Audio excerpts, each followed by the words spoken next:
Tony Stewart has joined us. Tony is the driver of the number 14 Bass Pro Shops Ducks Unlimited Chevrolet for Stewart Haas Racing this week here at Daytona. And Tony has won 19 times at Daytona International Speedway in all forms of racing. That's second all-time behind Dale Earnhardt, who's won 34 times. He's won 4 Coke Zeros, which is one shy of tying David Pearson's record of 5. Of course, he's our defending race winner. Tony, talk about coming back to Daytona, and certainly a place that has got to be fond in your memory. Yeah, definitely. It's any place you win 19 times that you kind of look forward to going back to.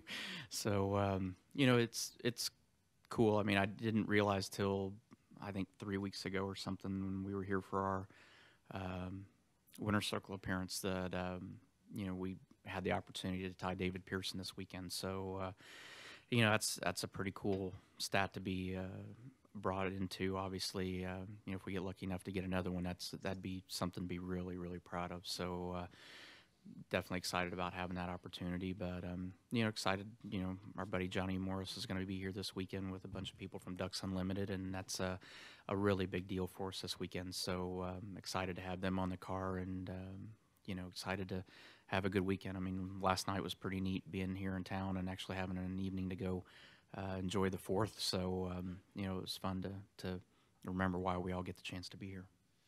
Questions for Tony? If you have one, raise your hand. We've got a wireless mic up there. Let's see. I see a hand. Jenna Fryer. Jenna Fryer, AP. I've been dying to ask you this question. I could tell by the way your hand went up. It practically went through the false ceiling. I'm really excited.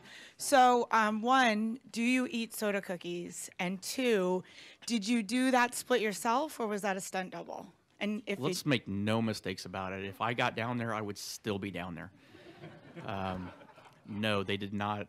They did not ask me to do that. They had me get down on the ground for the camera shot, but they had green screen, so they had some male gymnast do it. So I don't know who it was.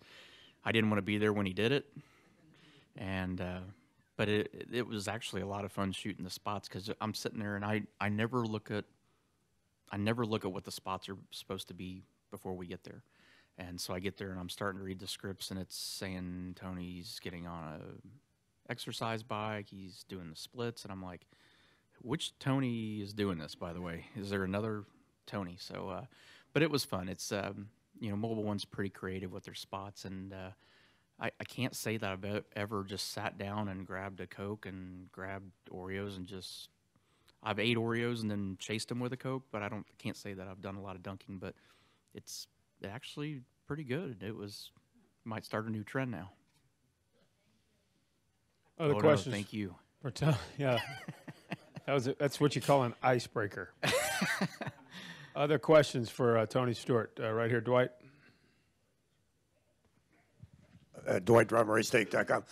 Tony, talk a little bit about you mentioned being here 3 weeks ago and all the different stuff you do for fans. You did a lot for the media that day, taking media on a ride. Can you talk about, you surprised a lot of people, by the way. Scared a few people, too, I might add.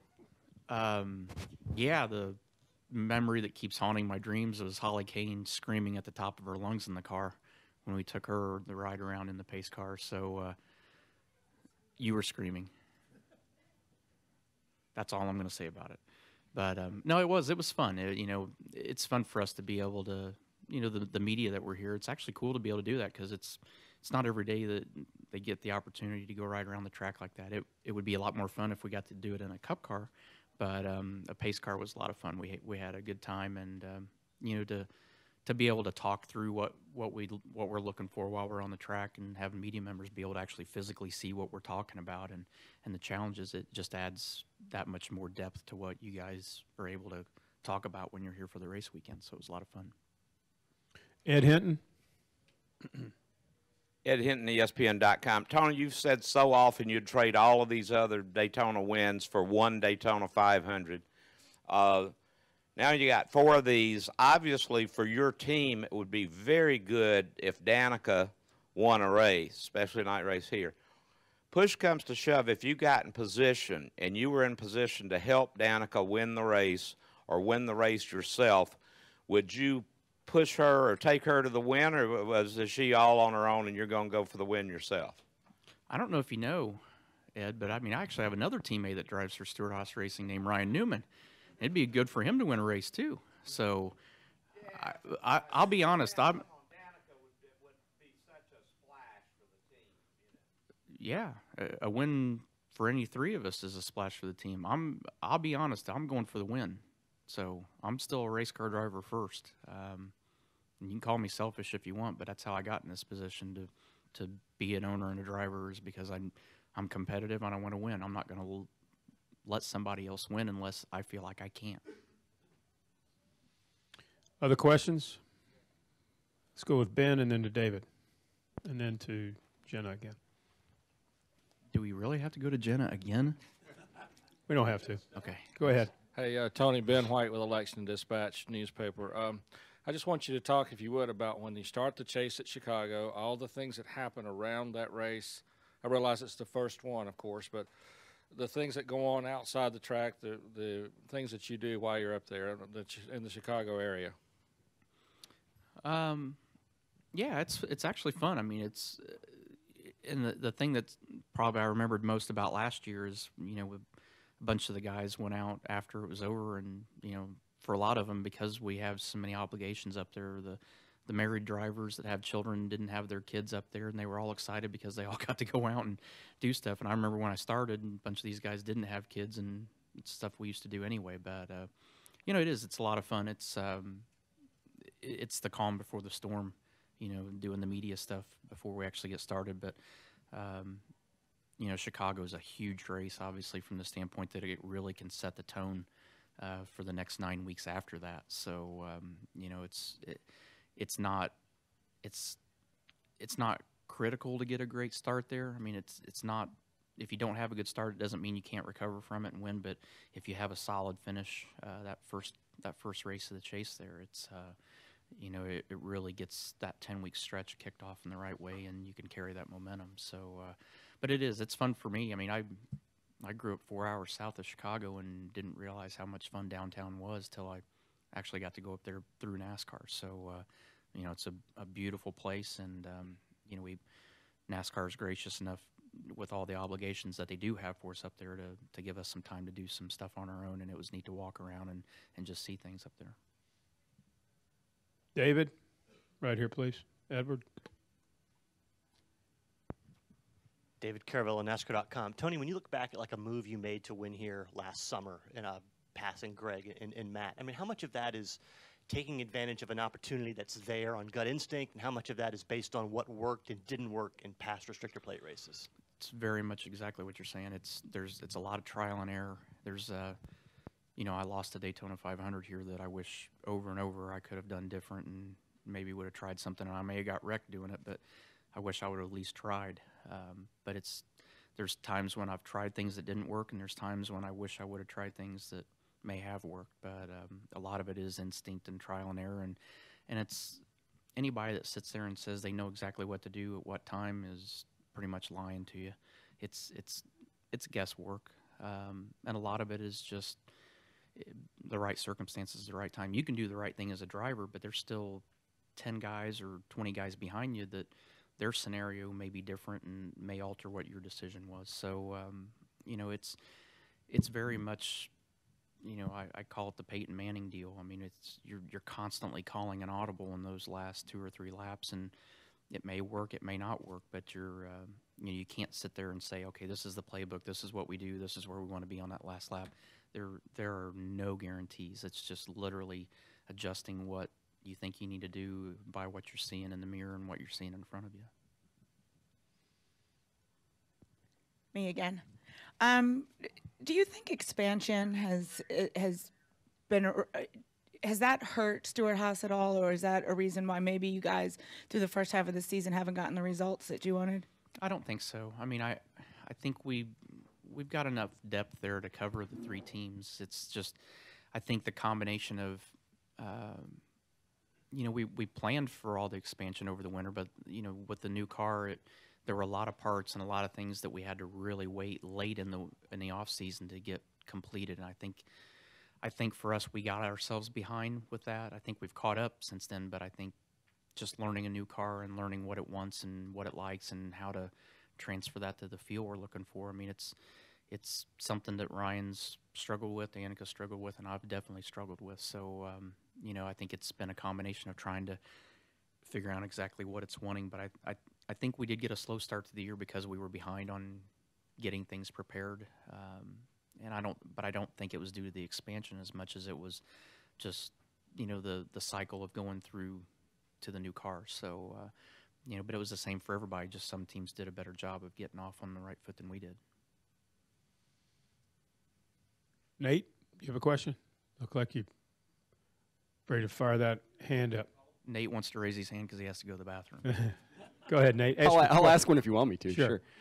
Well, actually, I was kind of curious. Following up on Jenna's question, you said you never look at scripts ahead of time. Might you do that after soda cookies? And You got to remember, and you guys love this stuff, I'm not smart enough to remember the scripts if I look at it before, so there's no point in me looking at it till we get there. But we've done some pretty fun stuff in the last 15 years with partners, and I think a long time ago, sponsors figured out that drivers aren't good actors. So the funnier they can make it, the better off it is. And you know, this has been a set of spots that Mobile One has done that has been very successful because of the comedy in it. So you know, to get Jensen and I to both do all this and have it turn out the way it did, I think they're pretty happy with it.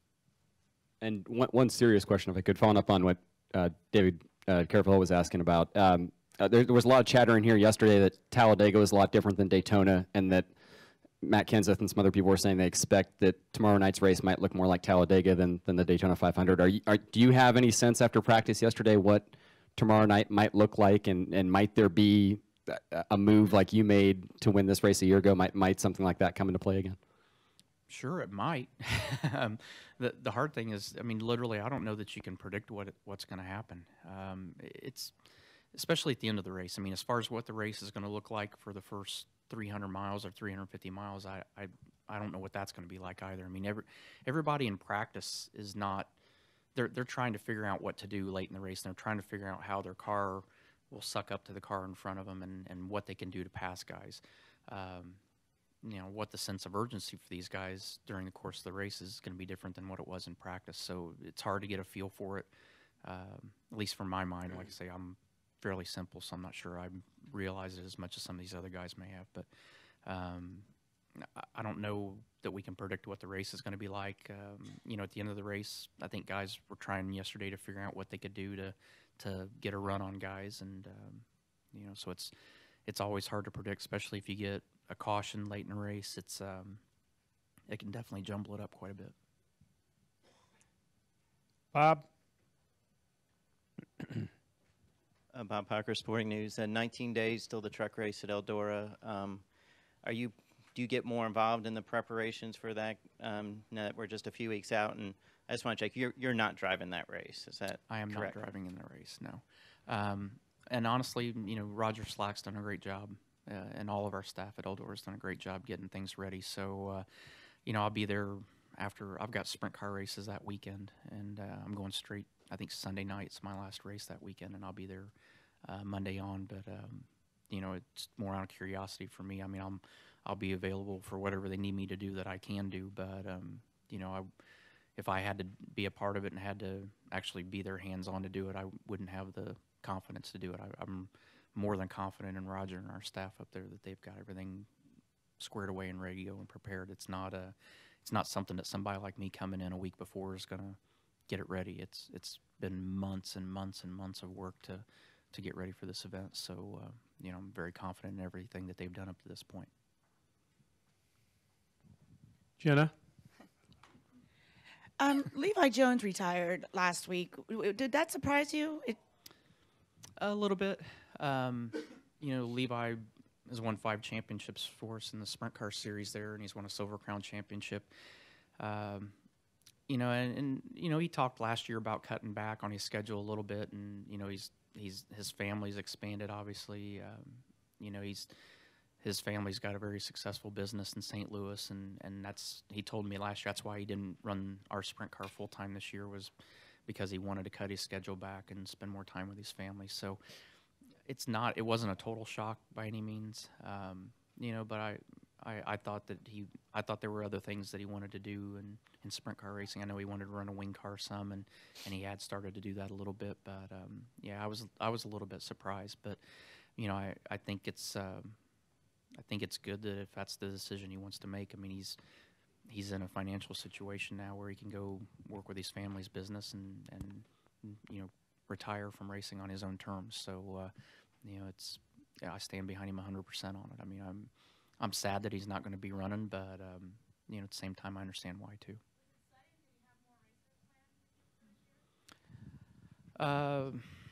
Yeah, he was driving our Silver Crown car, so we definitely had races on our plate that he was going to run for the rest of the year. But I think when a driver makes that decision, you as an owner and as a fellow driver, you understand, and that's not, race drivers don't make those decisions very easily, and they don't make them overnight. It's for him, I know it was something that he had thought about a long time, and like I said, he'd started talking about it a year ago. So it wasn't a surprise, but at the same time, it's when they finally make that decision, you stand behind them 100%. You don't make them question why they're doing it. You don't ask them why. They've thought it through already. Let's go to this young lady right here, and then to Dustin, and then we'll finish back with Dinah back there. Go ahead, ma'am. Kelly Crandall from Speedway Media. Tony, it's been almost 5 years, if my math is correct. I didn't major in that. Since you drove for Gibbs. Just your take on Matt jumping in that car this year and how successful he's been. And then quickly after that, even though you're the defending winner going tomorrow, a lot's been made of his recent restrictor plate success here in Talladega. Is he someone that you know is going to probably be your toughest challenge tomorrow night? Yeah, definitely.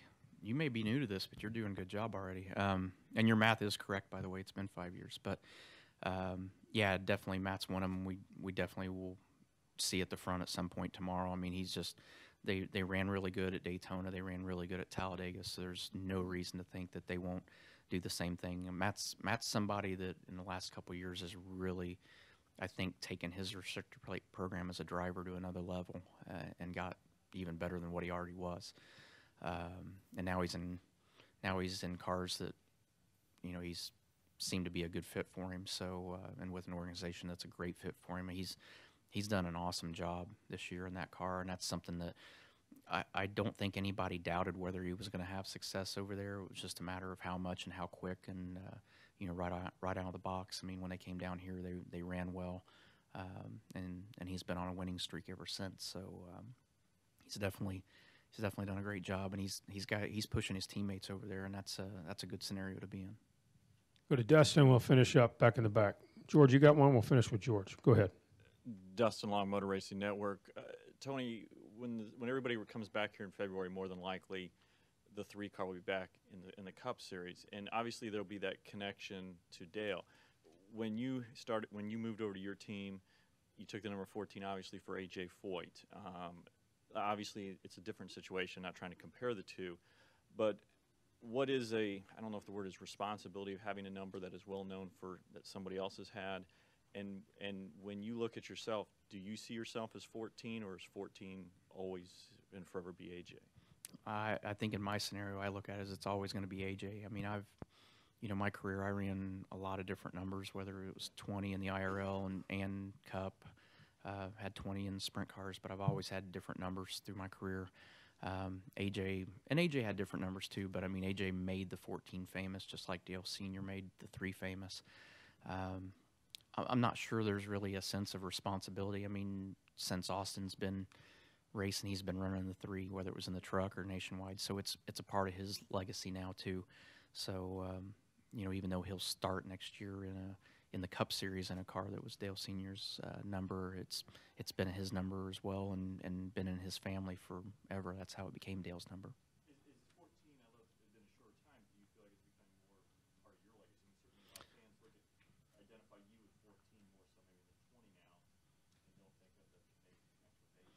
Yeah, I think it's generations. I mean, I think newer fans that have been following the sport, the last 3 or 4 years, will associate that 3 with Austin more so than Dale. But fans that have been around the sport a long time. I mean, if you've been around here more than 15, 20 years, when you think of the 3 in the Cup Series, you think of Dale Sr. And, if you followed IndyCar racing, you're thinking the same thing about A.J. Foyt, no matter who runs the number afterwards. But it's for me, it's definitely going to be a huge part of my career the rest of my time. I mean, my sprint car is number 14. When I run a modified or a late model, we run the 14. So, that's my number now, too. Back in the back, Dinah. Get her a mic, please, and then we'll finish with George. Hey, Tony, Dinah Pulver with the Daytona Beach News Journal. When you're talking about things that a driver takes into consideration when they're going to retire, what kinds of things do you think you'll be thinking about one day when you decide whether you want to keep driving or not? I don't know, because I'm not even close to that. I really don't know, because it's not even on my radar. I don't see myself retiring from racing for a long, long time. So I think a lot of it, for drivers that have families, I'm sure that's a huge part of it. And, since I don't have a wife and children, I don't have that extra burden or responsibility, so to speak, that, that I need to consider. It's, I have the ability to lead a more selfish lifestyle from the driver's standpoint, don't have to worry about somebody at the end of the day. So, but I'm sure that plays a huge part in it, I would assume, and is probably a bigger factor than most people would like to admit. Final question, George. Yeah, Tony, back here, George Diaz, Orlando Sentinel. I'm sure you probably don't sit around analyzing other drivers and their scenario, but when you look at Keselowski, can you draw some parallels between your situation a couple of years ago? Obviously a very talented driver, struggling a bit, who can get on a roll and make things happen at the tail end of the season. Yeah, I mean, it's a new year. I mean, obviously, I think different from most years that are back to back. It's a totally different package this year, and I think that's they were really strong last year with figuring out how to get the cars skewed and get the side force in the cars, and this year's package takes all of that away, not some of it, but all of it away. So it's trying to figure out a whole new package, and it just shows how tough this sport is from the technology side. I mean, you can have the same people in place, but technology plays such a huge role in year to year. But you take a season where you throw a whole new body style in it and a whole new rules package, and it really can take a lot longer for some teams to adapt to it than others and find that sweet spot. So we know they're definitely capable of when they hit on something and find what they did last year and find something that's working for them. I mean, they definitely can put together the consistency to do what they did just like last year. It's just a matter of getting themselves to that point. Tony, thanks for coming in. We appreciate it. Good luck this weekend. Thank you.